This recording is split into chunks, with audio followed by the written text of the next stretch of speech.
गजाननं भूतगणादिसेवितं कपित्तजम्बूफलसारभक्षितम् उमासुतं शोकविनाशकारणं नमामि विघ्नेश्वरपादपङ्कजं। सरस्वती नमस्तुभ्यं वरदे कामरूपिणि विद्यारम्भं करिष्यामि सिद्धिर्भवतु मे सदा। ॐ सहना भवतु सहनौ भुनक्तु सह वीर्यं करवावहै तेजस्विनावधीतमस्तु मा विद्विषावहै। ॐ शान्ति शान्ति शान्तिः। हरिः ओम्।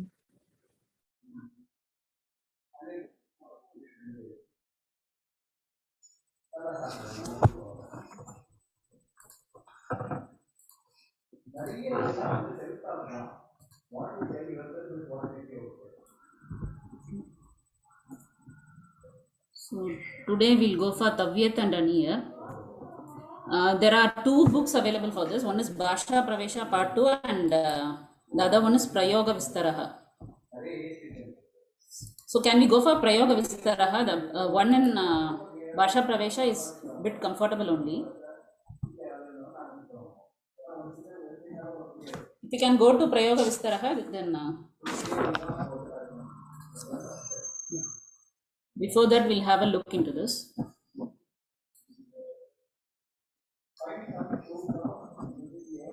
Lavanya Bhagini, can you please read this?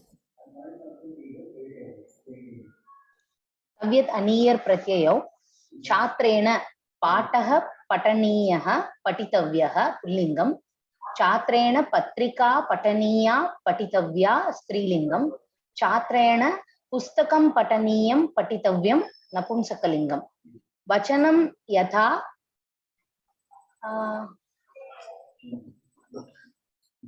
so Vachanam Yatha Kavina Kavyam Lekaniyam Lekitavyam Ekavachanam Kavina Kavye Lekaniye Lekitavye Vivachanam Kavina Kavyam Kavyani Lekaniyani Lekitavyani Bahuvachanam Vibhaktihi Yatha Tvaya Karaniyam Kartavyam Karyam Etat Prathama Vibhaktihi Tvaya Karaniyam Kartavyam Karyam Shigram Kuru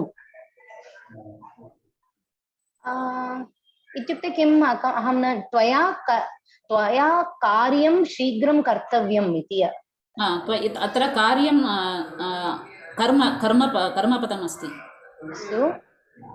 सो अत्र करणीयम् इति अपि द्वितीया विभक्ति एव because it is a विशेषण two कार्यं करणीयं कार्यं the one that has to be done yes अस्तु अत्र करणीयं प्रथमा विभक्ति द्वितीये सेकेंड लाइन द करणीयम् इस् द्वितीया विभक्ति ओके अस्तु अस्तु अवगच्छामि त्वया करणीयात् कर्तव्यात् कार्यात् मा पलाययात्ताम् पंचमी विभक्ति पलायताम् त्वया करणीयस्य कर्तव्यस्य कार्यस्य आवलिं कुरु षष्ठी विभक्ति त्वया करणीये कर्तव्ये कार्ये तव श्रद्धा आवश्यकी सप्तमी विभक्तिः अत्र किम् अस्माभिः किम् अवगन्तव्यम् इत्युक्ते अत्र लिङ्गभेदमस्ति वचनभेदमस्ति किन्तु पुरुषभेदं नास्ति विभक्तिभेदमपि अस्ति तव्यत् अनियर् मध्ये लिङ्गभेदम् अथवा वचनभेदम् अस्ति विभक्तिभेदमपि अस्ति पुरुषभेदं नास्ति lot of background noise. Am I hearing or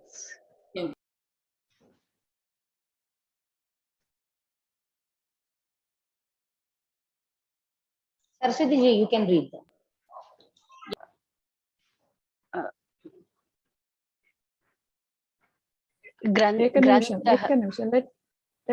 Let her come.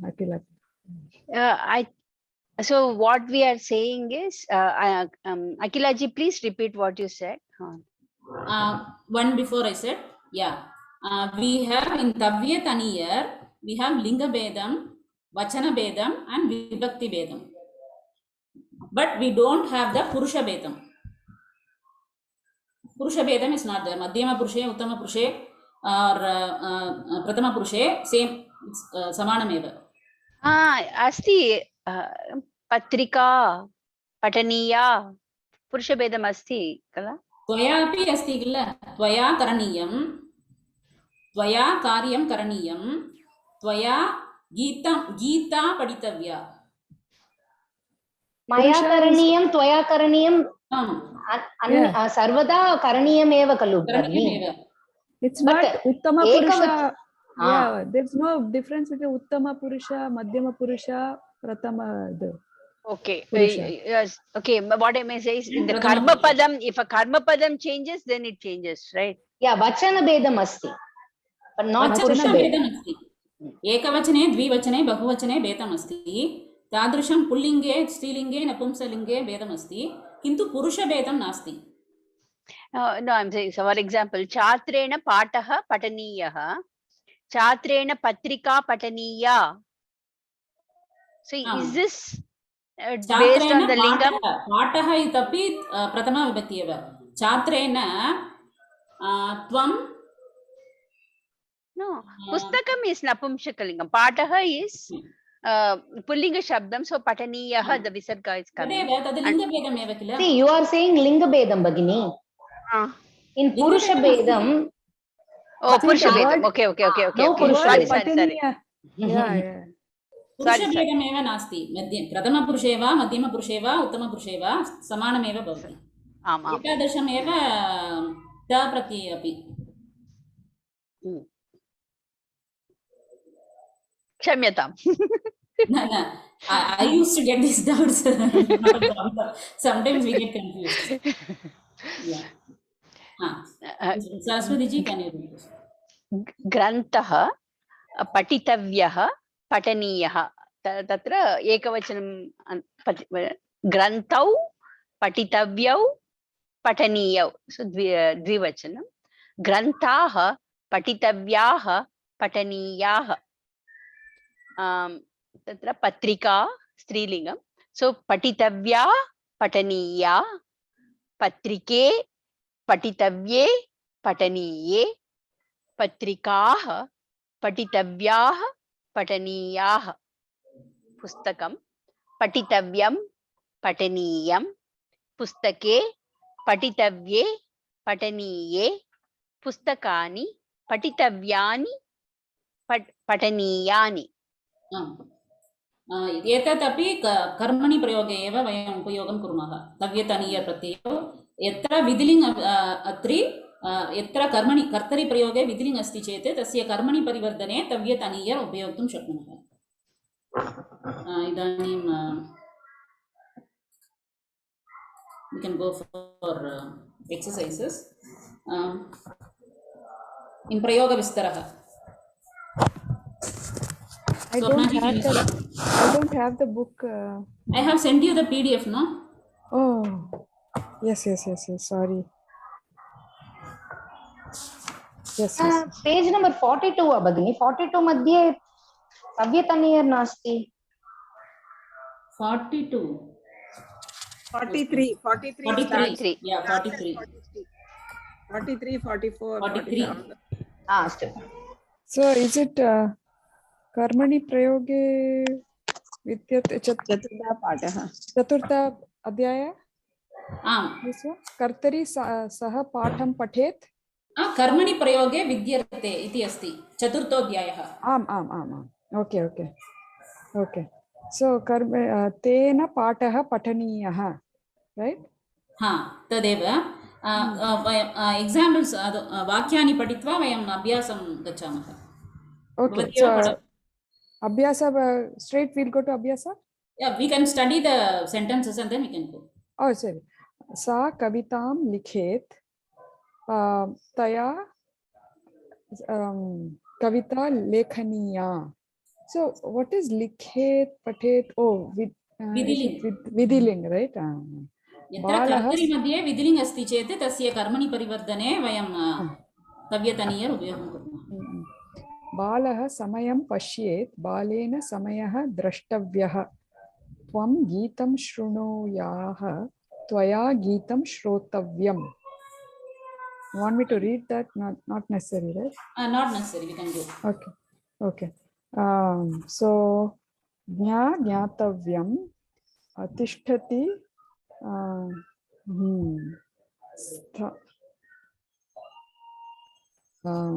தெரியலையே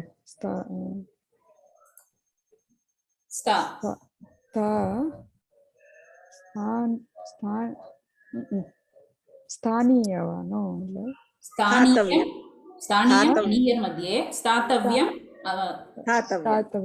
स्थानीयं स्थातव्यम् ओके पिबति पानीयं पातव्यं ओके ददाति दातव्यं दानीयं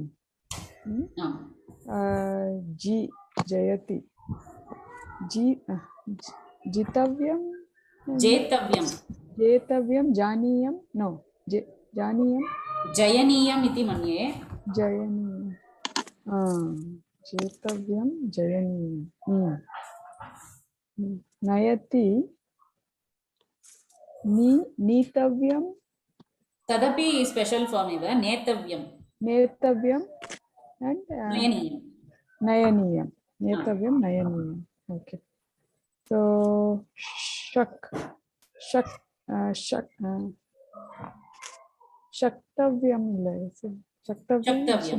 शक्तव्यं शक्नीयं जया भगिनी we are in प्रयोगविस्तारः पुस्तके I got it, yeah. I'm in the book. Yeah, thank you.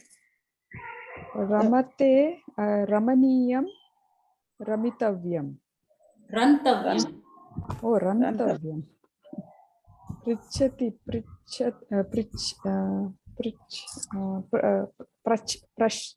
प्रश्नीयं प्रच्छनीयं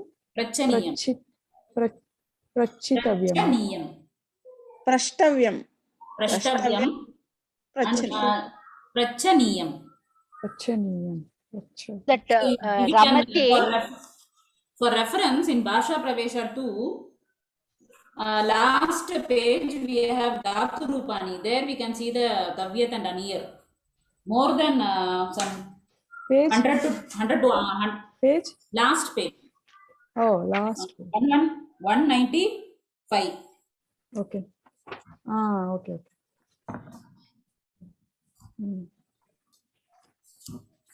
Okay. Okay.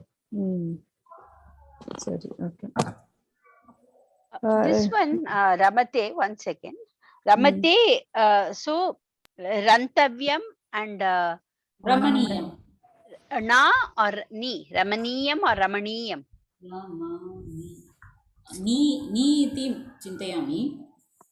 Ramaniyam. Ra asti. I don't know. I forgot. I have to check. Ramaniyam. अकार आगच्छति अपि नत्वम् आगच्छति खलु रकारः अस्ति मकारः अपि मध्ये अस्ति आम् सो पप बब म खलु नत्वमेव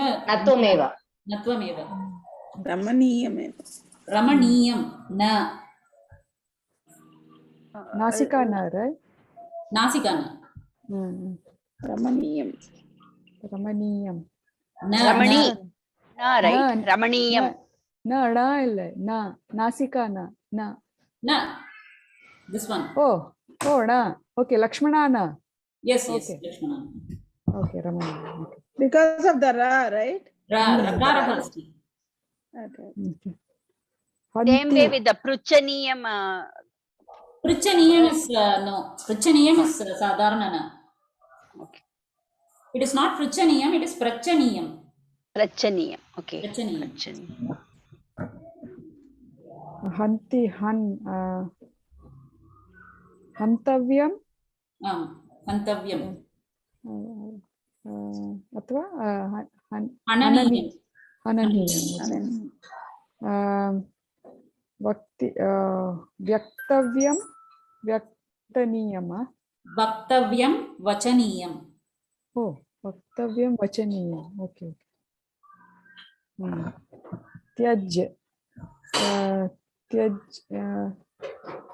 त्यजनीयं त्यक्तव्यं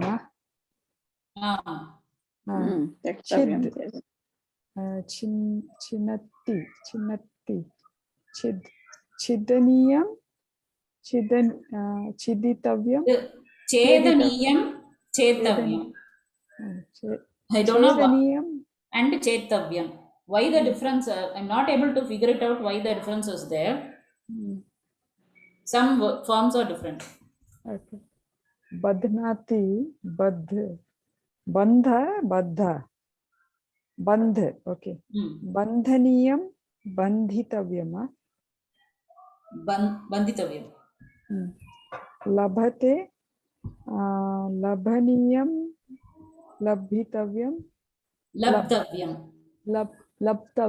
Labtavyam. Srijaniyam,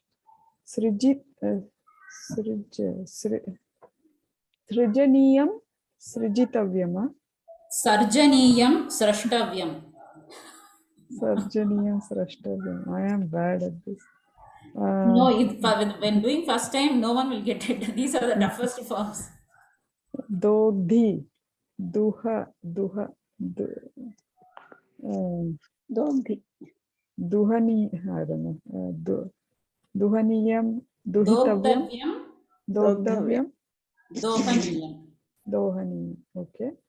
Vasati, vasitavyam, vasaniyam.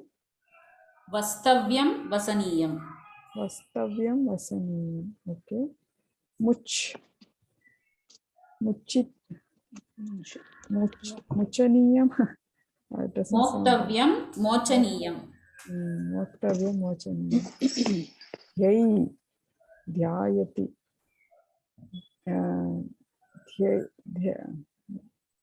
Dhyayitavyam.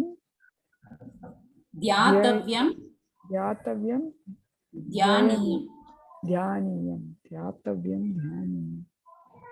Harati.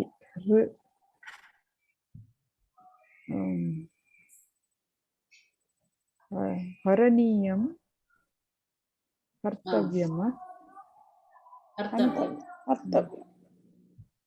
Hartavyam, Haraniyam. Nakaraha.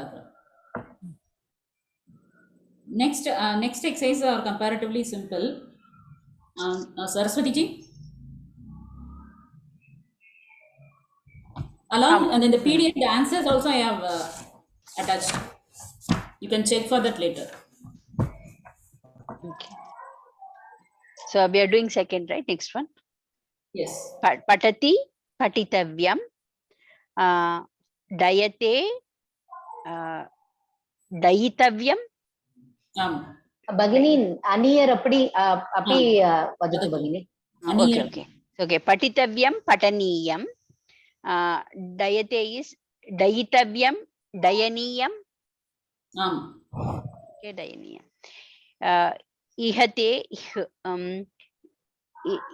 ihitavyam, ihaniyam. Uhate, uhitavyam, uhaniyam. Kamyati, kramyati, so kramaniyam. Kramitavyam, kramaniyam. Kramitavyam, kramaniyam. Kramitavyam, kramaniyam. Roditi, ruditavyam, rodhaniyam. Roditavyam, rodhaniyam. Roditavyam, rodhaniyam. Okay. When should change? I don't know. Yeah, even I don't know. It's like I have tried to check from the answers, but if anything is wrong, please notify also, because there are too many things. It's difficult to remember. Rodhaniyam. Yeah, there's no like one such pattern that we can actually, for this type of pattern like this. Yeah, that is the thing. Yeah, that's true. Likati, lekitavyam, lekaniyam. Yachati, yachitavyam, yachaniyam. Japati, japitavyam, japaniyam. Gilati, it's grew. The other saying it will be gartavyam. Actually, in answer it is given as garitavyam or galitavyam. Okay, garitavyam. Gari. Okay. Garitavyam. Totally different. Garitavyam, garaniyam. Or galitavyam, galaniyam. Galaniyam. Galaniyam. Kadati, kaditavyam, kadaniyam. Kanati, kanitavyam, kananiyam. Rakshati, rakshitavyam, rakshaniyam. Vadati, vaditavyam, vadaniyam. Vandate, vandaniyam, vanditavyam, vandaniyam. Prashamsati, prashamsitavyam, prashamsaniyam.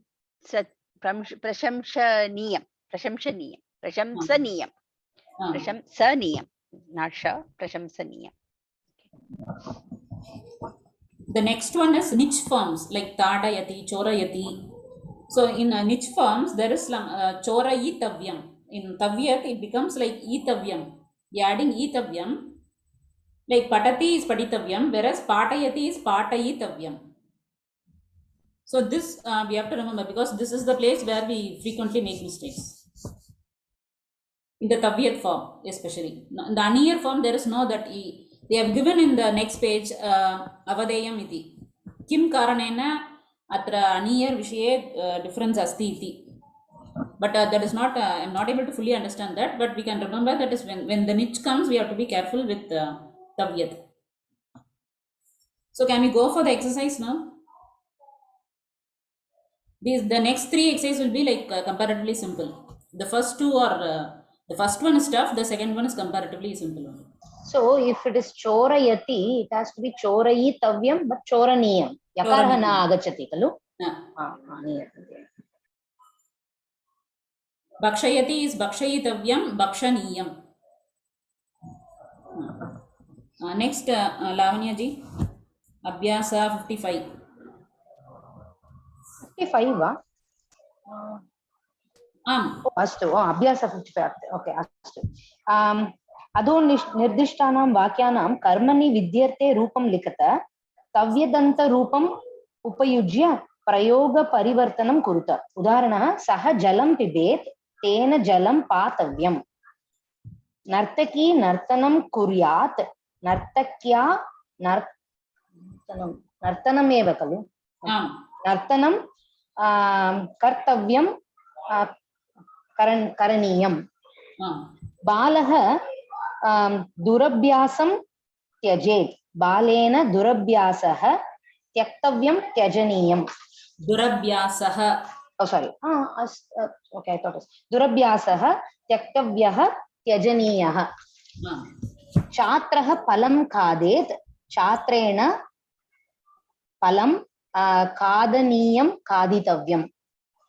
Sa pratamastanam labeta. Taya pratamastanam eva va? Pratamastanam laptavyam labbaniyam. Kishoraha adhikankan prapnuyat. Kishorena adhikankaha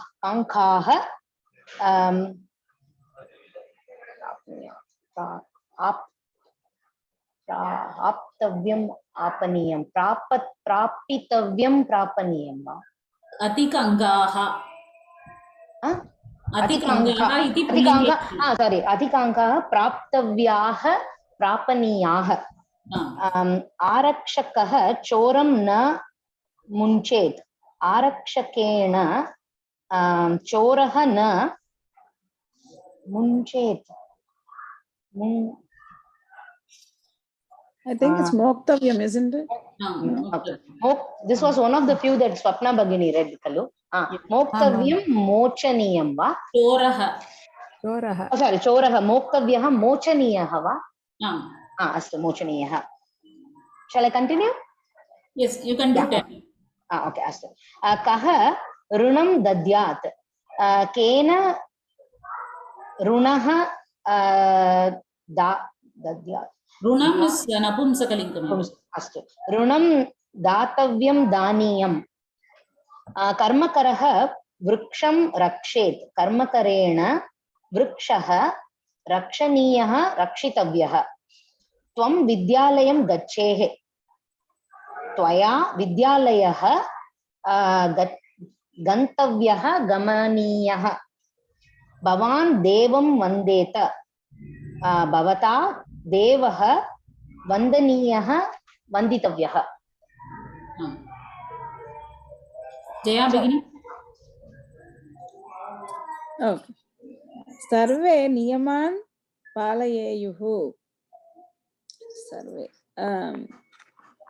सर्वैः नियमाः पालितव्याः पालनीयाः अत्र पालयेयुः इति निच् अस्ति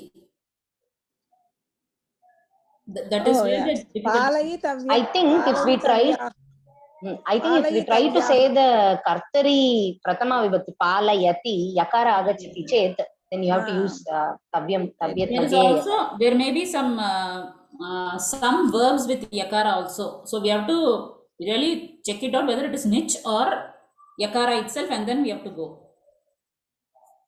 पालयितव्याः पालनीयाः right yeah पालयितव्याः पालनीयाः पालनीयाः पितामही कथां कथयेत् पितामही गौरी पितामह्या कथा कथयेत् कथयति कथयितव्या उत्तमं कथनीया आम् भक्तः देवीं पूजयेत् भक्तेन देवी पूजयति पूजयितव्यः देवी पूजयितव्यः पूजनीयः देवी देवी स्त्रीलिङ्गे अस्ति स्त्रीलिङ्गे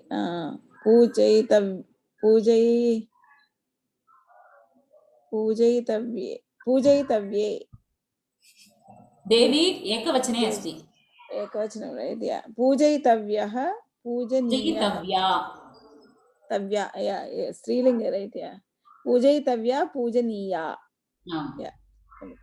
अध्यापकः पाठम् अध्यापयेत् अध्यापकेन पाठः अध्यापयति अध्यापयितव्यः अध्यापनीयः पिता पुत्रान् न त्यजेत्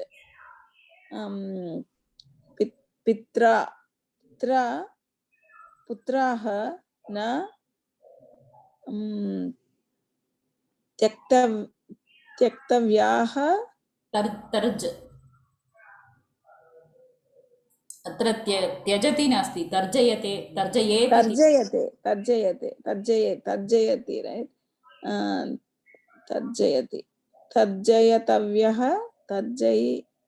पुत्राः इति बहुवचने अस्ति पुत्राः तर्जयितव्याः तर्जनीयाः yeah this is like so many combinations okay अनियरन्तरूपम् उपयुज्य कर्मणि प्रयोगवाक्यं लिखत उदाहरणम् okay लता समस्यां परिहरेत् लतया समस्या परिहरणीयं परिहृतव्यं समस्या परिहृतव्या परिहरणीया परिहरणीया परिहर्तव्या हर्तव्या परिहर्तव्या okay अस्तु सेवकः वाटिकां रक्षेत् सेवकेन वाटिका रक्षितव्या रक्षणीया बालिका दण्डं गृह्णीयात् बालिकया दण्डः गृहीतव्यः गृह्णीयः ग्रहीतव्यः गृ नास्ति ग्रहीतव्यः गृह्णीयः भिक्षुकः धनं याचेत् भिक्षुकेन धनं याचितव्यं याचनीयम् सः वृक्षान् गणयेत् तेन वृक्षाः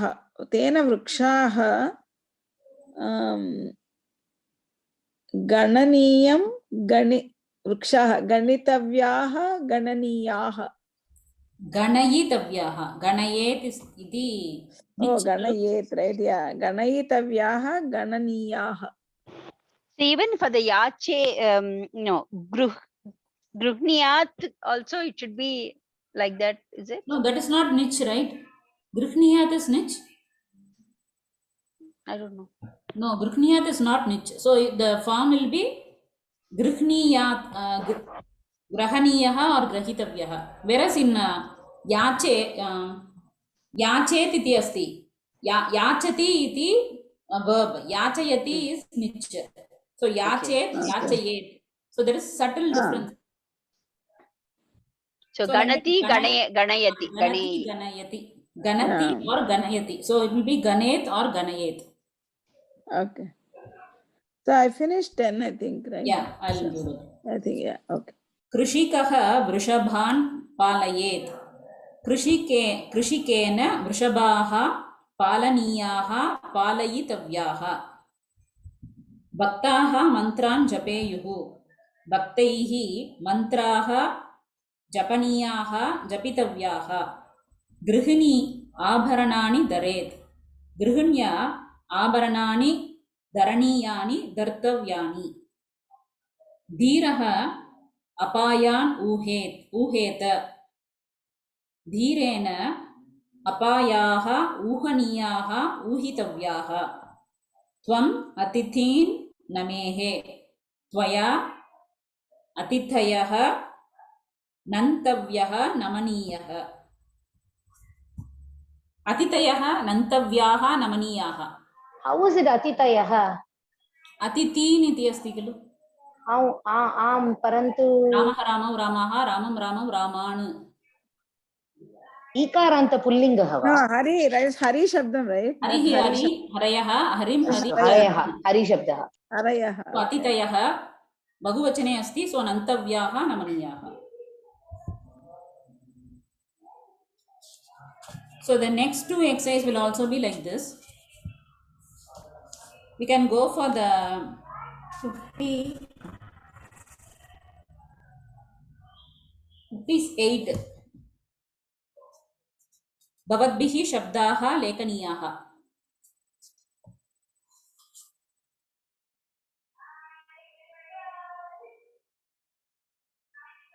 So it is like the reverse, right? We have to do it in Kartari.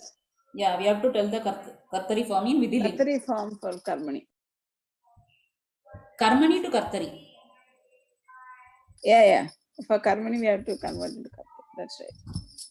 Okay, Karmani to Kartari. भवद्भिः शब्दाः लेखनीयाः भवन्तः शब्दान् लिखेयुः. ओके. महाराजेन भट्टाः आज्ञापनीयाः महाराजेन. सो महाराजः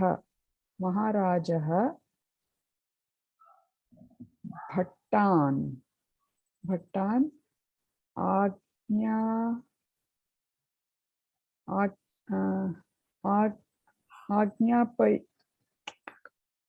आज्ञापयुः महाराजः इति एकवचने अस्ति. ओह आज्ञापयेत् आज्ञापयेत् क्षम्यताम्, I'll be slow. My brain is slow. Everyone will be. Once we reach this stage, everything will slow down. Bhagini, you are reading it in live. We are all reading, muting and doing all kind of mistakes. So we are all in the same boat. जनैः गीतानि श्रोतव्यानि. So janaihi. So Janaha, right? Ramaha. Janaihi. Janaha. Oh, Janaihi also. Ramaha. Janaha. Janaha Gitani. Gitani. So Janaha Gitani Shrotavyani. Shrotayuhu. It is a special form. Oh, where is it? Shruno. No, you. So Shrutu. I don't know. Shrunuyat. Shrunuyuhu. Okay. Shrunuyuhu, right? Tvaya vijayi shlaghaniyah. Shrunyuhu, right? Shrunuyuhu. Atra nakarah asti. Shrunuyuhu. So tvaya ityukte sa, right? Sa Tvaya. Tvaya. Oh, tvaya. Huh? Yushmad. Okay. So it would be Tvam. Tvam. Tvam? Oh, okay. Tvam. Oh, Tvam. Tvam Vijayi. Vijayi will be Vijayi itself. Atra Vijayinam iti dattavantah. Vijayinam. Uttarapatre. न जानामि किमर्थं विजयिनम् इति आगतम् इति. विजयी इति एव स्वीकुर्मः. विजयिनं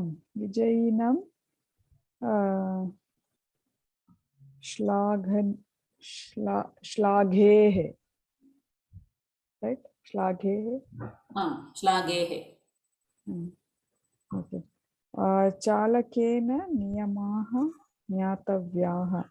चालकेन रामेण. So चालकः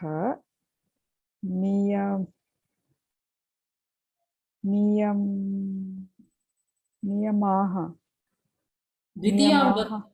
परिवर्धनं करणीयम्. Yeah, so Kartari. So this will be in Prathama, right? Dvitiya.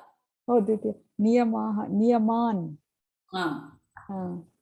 चालकः नियमान्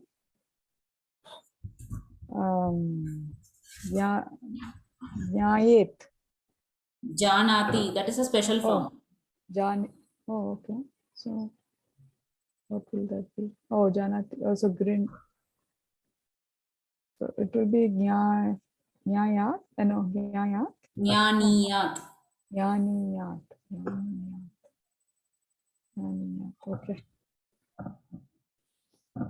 Okay. Maya vyayamah karaniyah. Maya. So aham, right? Is that it? Aham vyayamam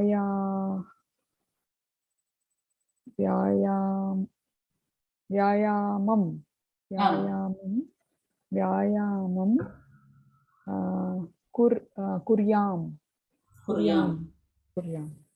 Okay. Saraswati ji, now we'll go 555. Okay.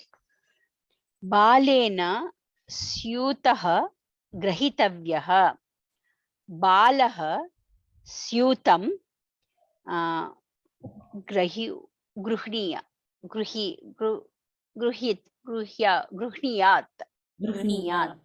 गृह्णीयात्. रजकेन वस्त्राणि क्षालनीयानि. रजकः वस्त्राणि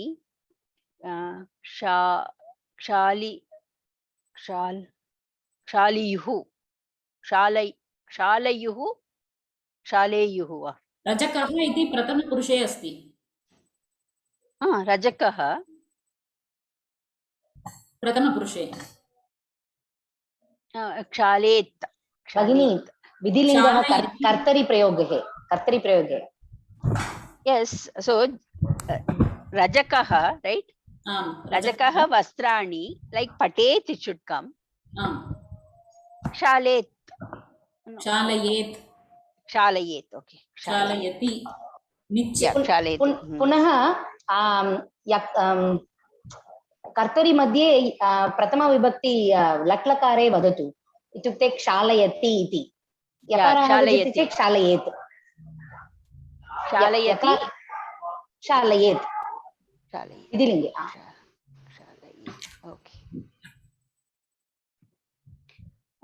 Bhavatibihi asandaha datavyaha. Bhavatibihi, that is bahuvachanam. So bhavat, one second.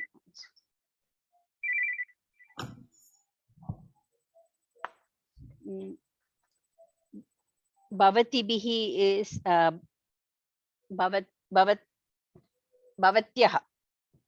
right? Bhavatyah. Asandaha will be asandaha only.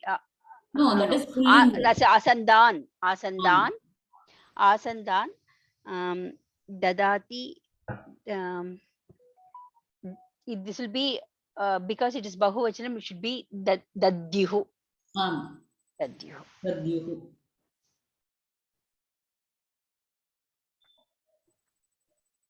Maya lekanyah kretavyaha. Maya will become aham.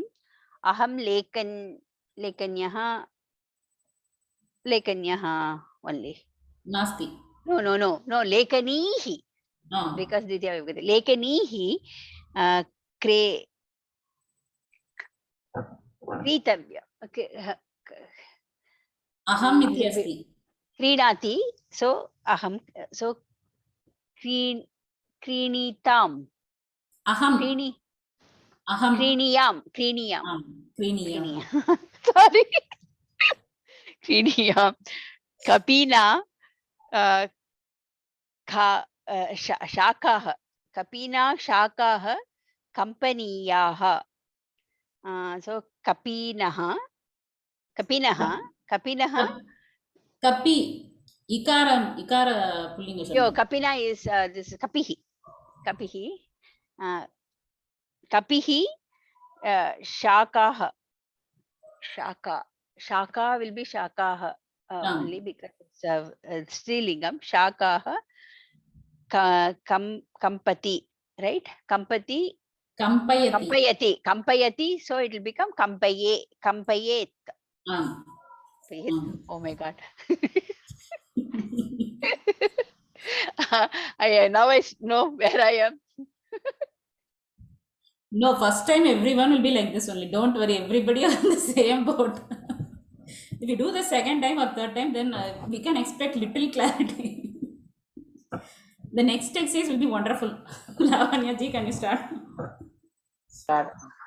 अस्तु अधो निर्दिष्टानि कर्तृपदानि कर्मपदानि धातून् च उपयुज्य यथा सूचनं कर्तरि कर्मणि वा विद्यर्थे वाक्यानि रचयत उदाहरणः बालः कोलाहलः कृ कर्तरि कर्तरि इत्युक्ते बालः कोलाहलं कुर्यात् कर्तरि इत्युक्ते विधिलिङ्गः कर्मणि इत्युक्ते तव्यतनीयर् अस्तु अहं वाक्यं स्मृ कर्मणि इत्युक्ते मया वाक्यं स्मर्तव्यं स्मरणीयं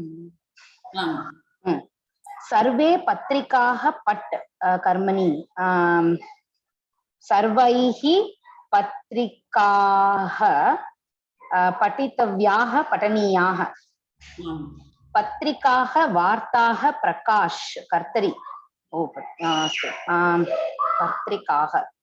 पत्रिकाः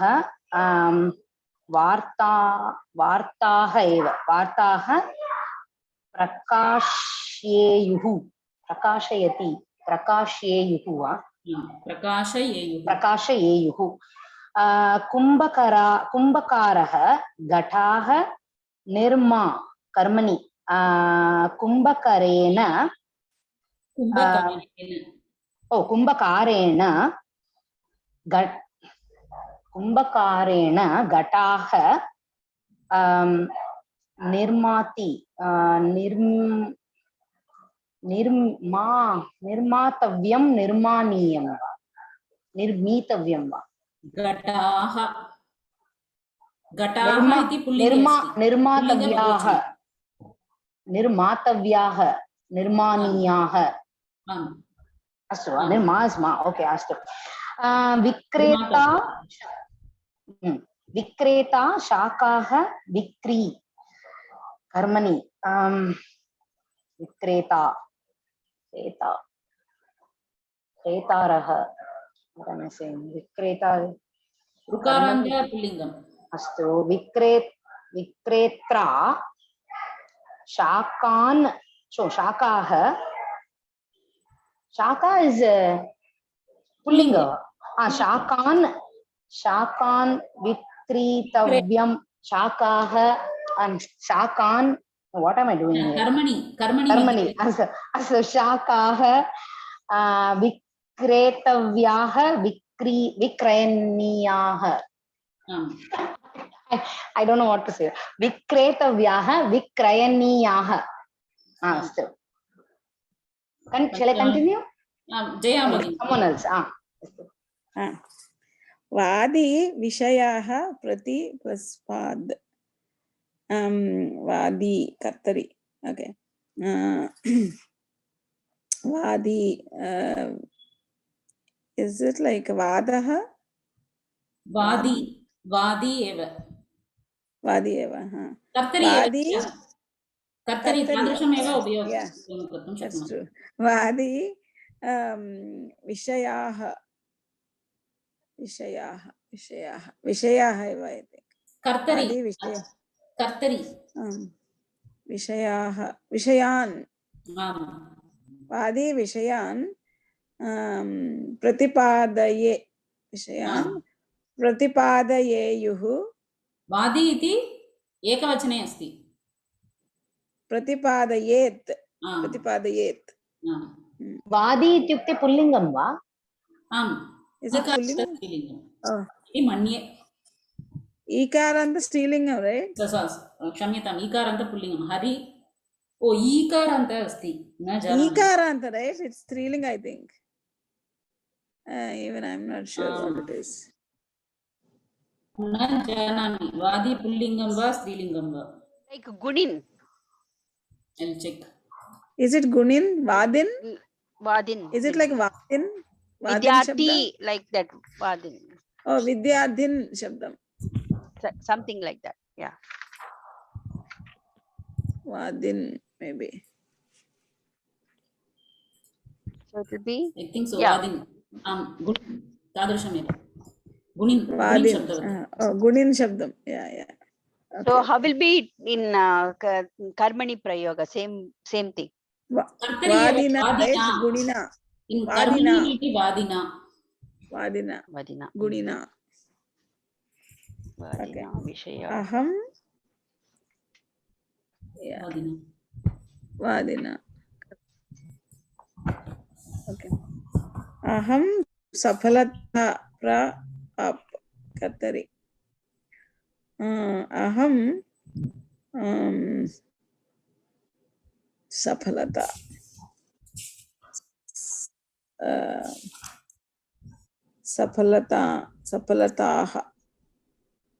सफलताः कर्तरि अतः द्वितीया विभक्ति right it has to be in द्वितीया विभक्ति सफलतां प्राप्नुयात् प्राप्नोति अहम् इति अस्ति प्राप्नुयाम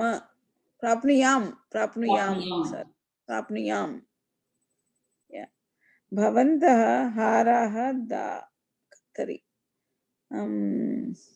भवन्तः हारान् भवन्तः हारान् दद्युः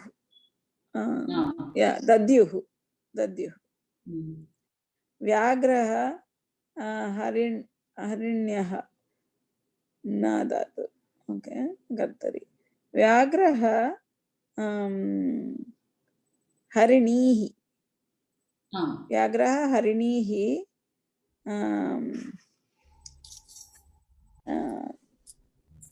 नयेत्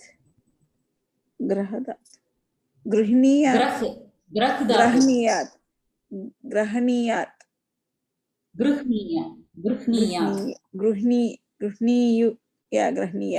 गृह्णीयात् is it graha right grahaniyat right ग्रह धातु किन्तु गृह्णाति इति आकारम् अस्ति अतः परिवर्तनं भविष्यति या गृह्णीयात् ओके कार्यकर्ता वर्गाः चाल कर्मणि कार्यकर्ता कार्यकर्ता कार्यकर्ता वर्गाः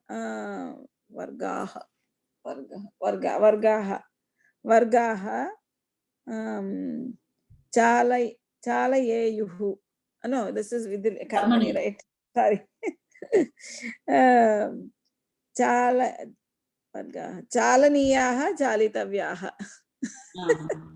changing gears चालयति is it चालयितव्याः चालयितव्याः चालयितव्याः yeah okay thank you Bhagini. The next exercise will be super if you do that. It is the what to say, it is a karmani form of the vidhiling verb, not the tavyataniya.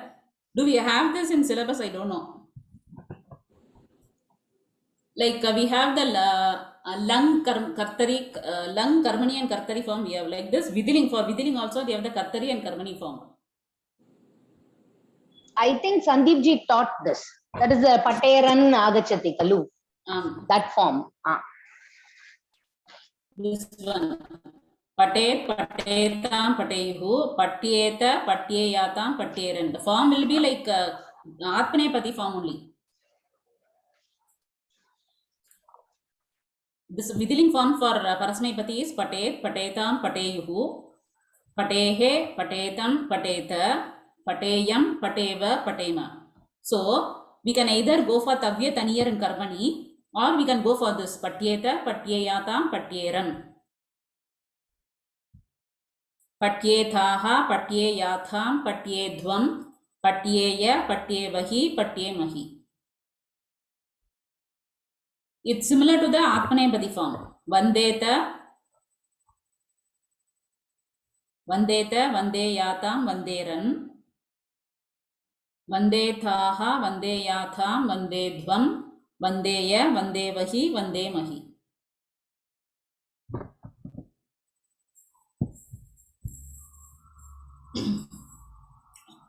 Do you want to try this exercise or we can try at home? Shall try. Okay, I'll start.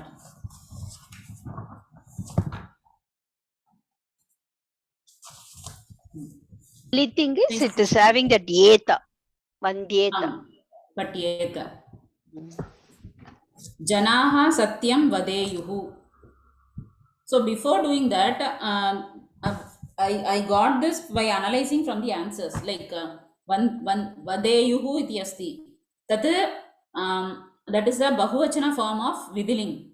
So we can go for the latlakara form and its corresponding karmani form, and from there we go for vidhiling form. It was easy for me. I don't know whether it is the correct route. For example, janaha satyam vadeyuhu. Vadati, so the karmani form will be udyate. Vadati is udyate, karmani form. So the vidhiling form is udyeta. So janaha satyam udyeta. Satyam. Tat karana janaihi kshamyatam, because it is karmani. Janaihi satyam udyeta. Vaktaraha shrotrun pashyeyuhu. वक्ता वक्तारः क्षम्यतां वक्तारः इति वक्तृभिः वक्ता वक्तारो वक्तारः वक्तृभिः श्रोतारः पश्येयुः. So the karmani form is pashyati, darshayati, drishyate. So drishyeta, drishyeran. So drishyeta, drishyetam, drishyeran. Because shrotaraha iti pullinge asti, bahuvachane asti. It's a bit confusing. सेवकाः धेनुः पालयेयुः. सेवकाः सेवकाभिः धेनवः पालयति. Bhagini, is it not sevakaihi? आम् सेवकैः क्षम्यतां सेवकैः एव सेवकैः धेनवः पालयति पाल्यते पाल्येतां पाल्येरन्.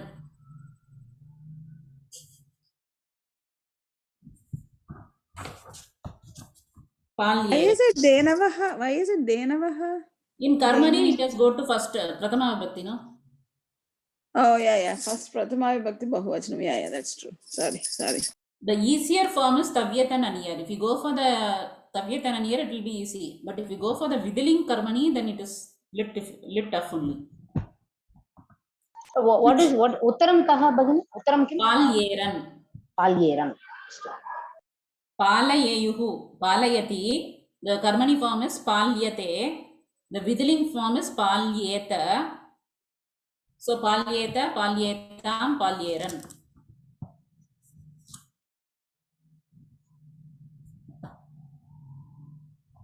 कृषिकाः कपीन निवारयेयुः. कृषिकैः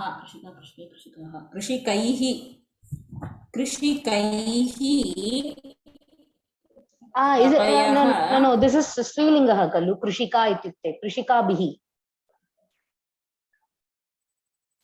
कृषिकाः कृषकः इत्युक्ते पुल्लिङ्गः, कृषिका इत्युक्ते स्त्रीलिङ्गः, कृषिकाभिः खलु. आम् कृषिकाभिः. आम् कृषिकाभिः कपयः निवारयेयुः. निवार्यते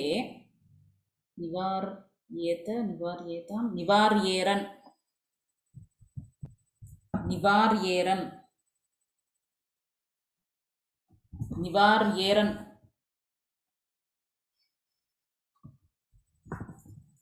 सर्वे धर्मनियमान् अनुसरेयुः. सर्वैः धर्मनियमाः अनुसरति. सृ धातु. सो सरति श्रियते. कृ करोत्. अनुस्रियति अनुस्रियेताम् अनुस्रियेरन्. Swapnaji, you can try the next. Okay. Starting itself, Shamyatam. Prekshaha prayatnashilan shlagheran. Prekshakaha prekshakaihi prayatnashilaha shlagheran. So this is shlagheran, right? Shlagheran. Easy form, you can go for shlagheran. Shlagheran, right? So that's right? Correct. Okay. Karmakaraha ishtikaha nayeyuhu. Karmakaraihi ishtikana. No, ishtikaha is a strilingam. Ishtikaha. Ishtikaha nayeyuhu. Nayatiya. Nayetam. Nayerana. This is a special form. Nayati, the karmani form is niyate. Oh. niyate. So only in these wherever the special form we have the difficulty. Otherwise you can go like slagyeran like that. So niyerana. Niyeran. Okay, niyeran. अध्यापकाः अंकान् दद्युः. अध्यापकैः अंकाः दद्येरन. Dadati, the karmani form for dadati is da. Diyate.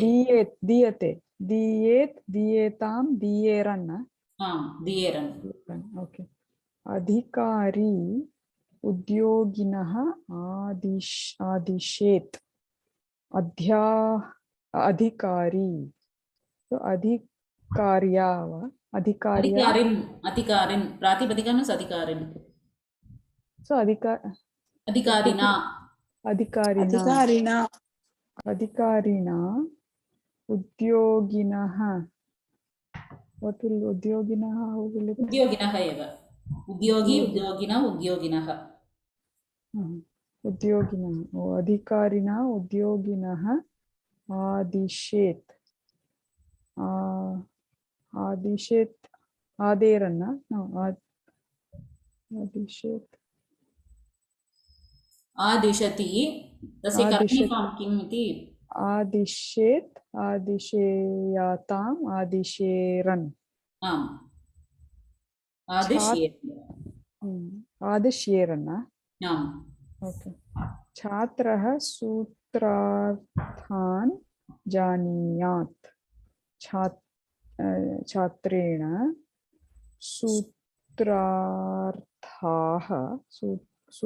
सूत्रार्थाः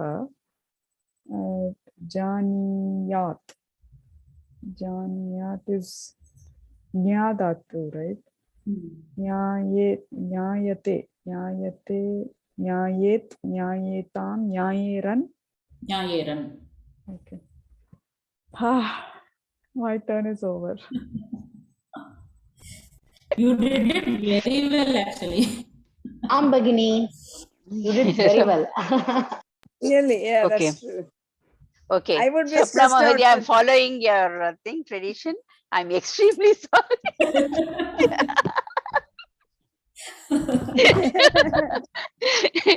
Nirvahaka Shitikaha Dhyayat. Nirvahakena Chitika is Chitikaha. This will be Dieran. Ramanyaha Kashtam na Samanyaha Kashtam na Anubhaveyuhu. Samanyaihi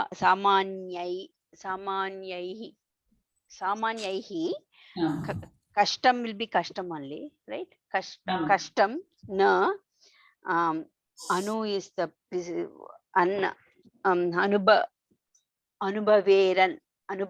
Anubhavyeran. Kashtam Anubhavyeta. Kashtam iti ekavachane asti.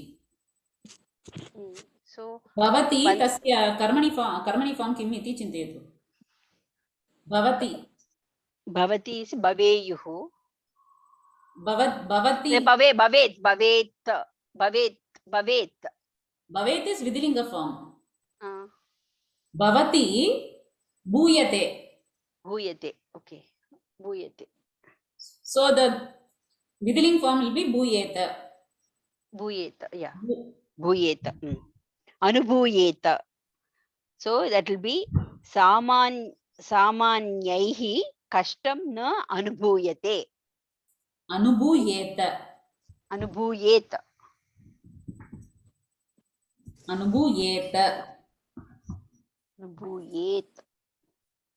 Na, Anubhuyeta, Vandeta. Yeah, just like Vandeta. Anubhuyeta.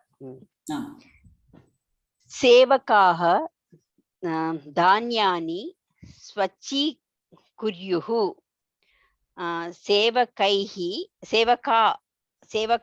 Sevaka Sevakaha, it can be there, right? Sevakaihi, Dhanyani will be Dhanyani only. Swachi, Swachi, Kuryuhu is Karoti,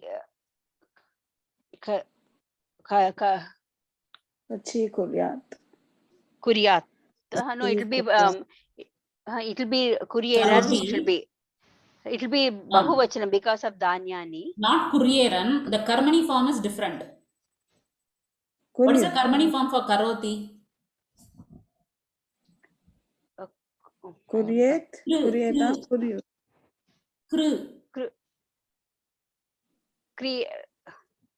Kuryat.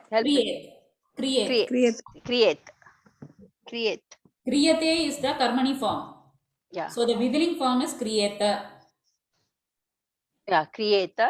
It will be Kriyeran. Kriyeran.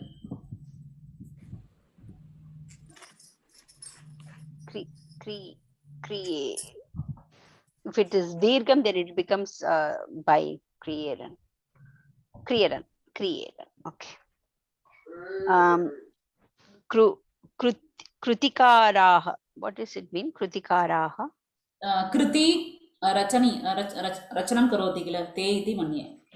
Kritikaraha Lekan Likeyuhu. So Kritikaraihi Lekaha Likeyuhu Liket is the Vidiling of Likeyuhu. Then it will become Likeran. Because Likyete is the Karmani form. Likyeta, Likyetam, Likyeran. Right. Slowly I'm getting right now. Finish this. Vivekinaha, Vivekan, Avalamberan. So this is again in the Atmanepadi. So it will be, so this will be Vivekinaha, Viveki. Right? Vivekinaha. Gudin Shabda. Gudin Shabda. So it is, then it will be Vivekibihi. Right? Vivekibihi. Vivekaha. Avalambieran.